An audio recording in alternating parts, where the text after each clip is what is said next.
This is the Hoover ONEPWR Professional Floor Jet. It's their latest model. It runs on a lithium-ion battery.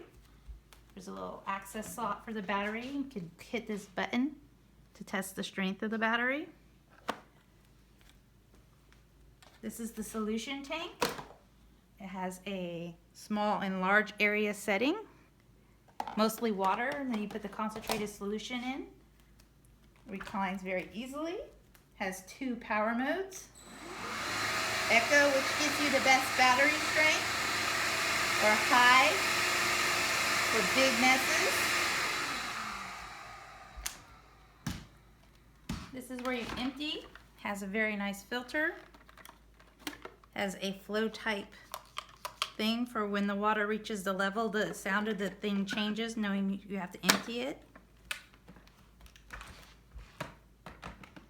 Goes right back in here. To remove the roller, to clean it, you just lift up on this.